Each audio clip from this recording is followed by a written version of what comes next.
Dust moved like a slow tide over the pasture, curling low along the fence line where the wires sagged and rattled in the wind. The late sun poured copper light across the land, turning the brittle grass into a sea of fire. Jonas crowded the road at an unhurried gait. His weight settled deep in the saddle, his eyes on the horizon the way a man looks when he's learned not to expect much to come over it. The steady clop of his gelding's hooves was the only sound he'd carried with him for years, a quiet rhythm he could trust. Across the valley, Etta McClure stood on the porch of her house, watching two debt collectors ride away.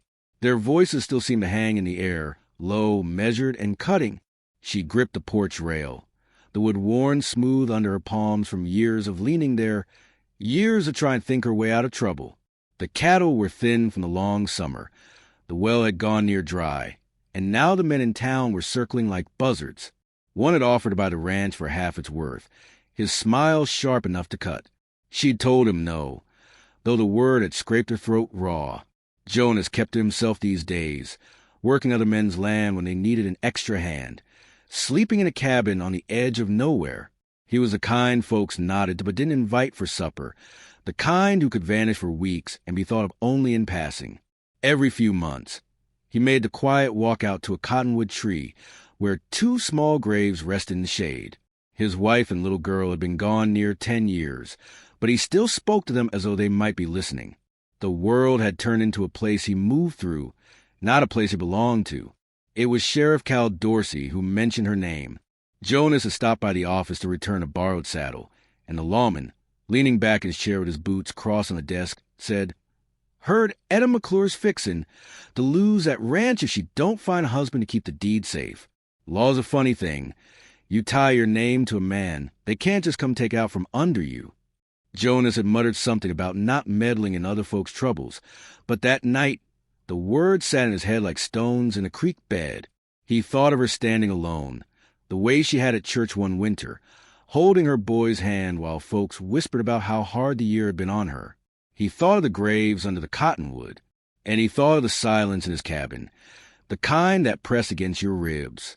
The next morning, he saddled his horse before the sun had fully burned the night off the land.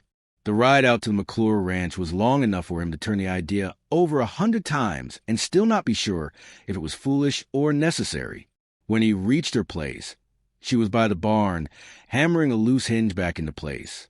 She looked at him like she expected bad news. He dismounted slow, keeping his voice steady. "I'll be plain. You need a way to keep this ranch, and I could use a reason to stay put. I'm offered marriage, Etta, not for love, for survival." She froze, the hammer still in her hand. Her eyes, sharp as flint, searched his face as though there might be some hidden cruelty there. "I don't take charity," Jonas Crowder. "Ain't charity," he said. "It's a trade. You keep your land. I get a place to work and lay my head. We don't owe each other anything more than that." From the doorway of the house, her boy, Will, stood watching. His shoulders were squared, his jaw set. Jonas knew the look. It was the same one he'd worn as a boy when his own pa had brought strangers to the table. Distrust was a hard thing to hide.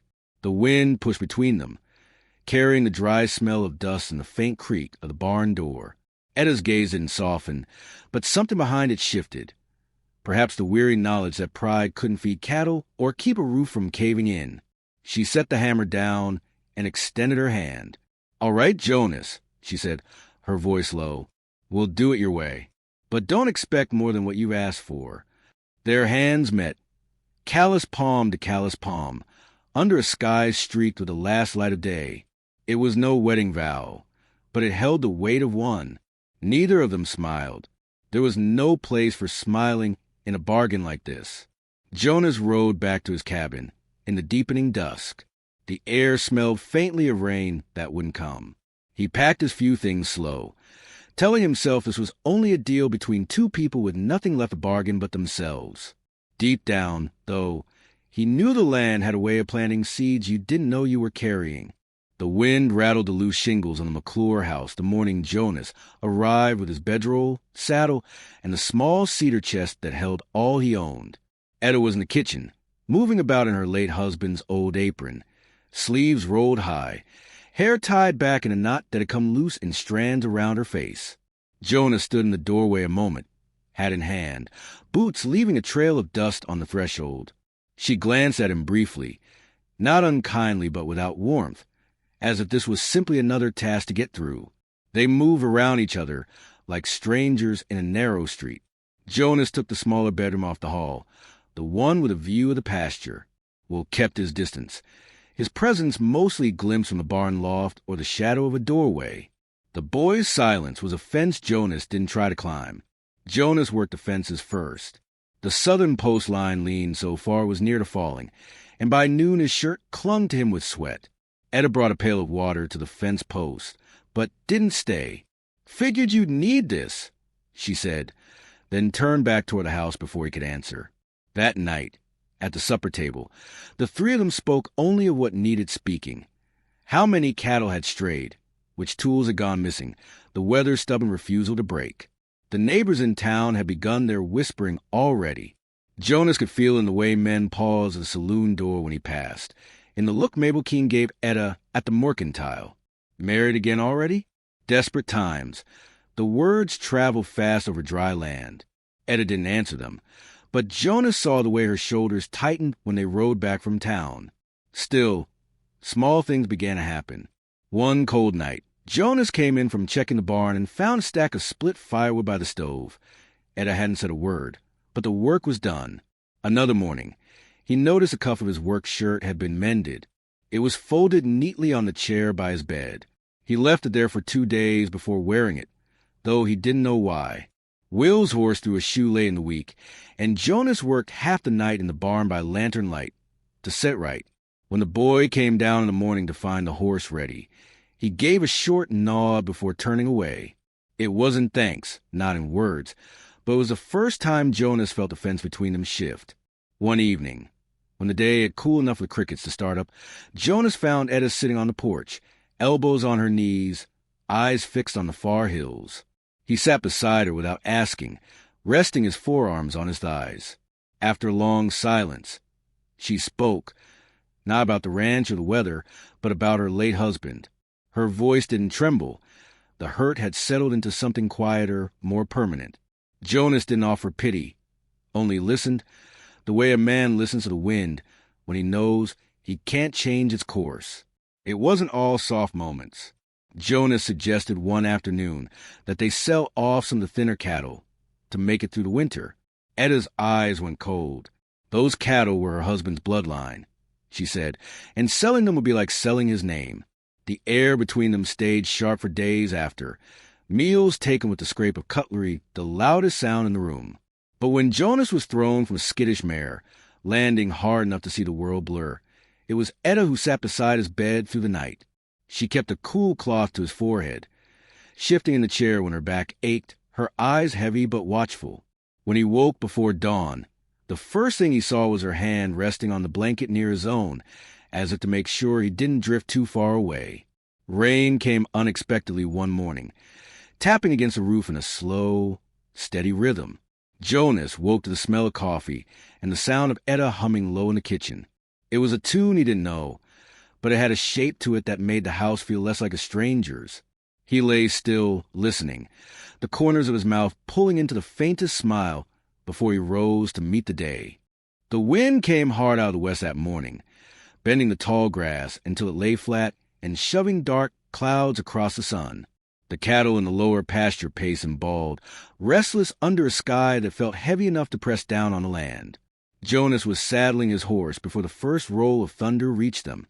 The dust plume appeared on the road long before the riders did. A wealthy neighbor, Jameson Pike, rode in with 2 ranch hands at his back. Pike had that way about him, like he'd never known a day where he didn't get exactly what he wanted.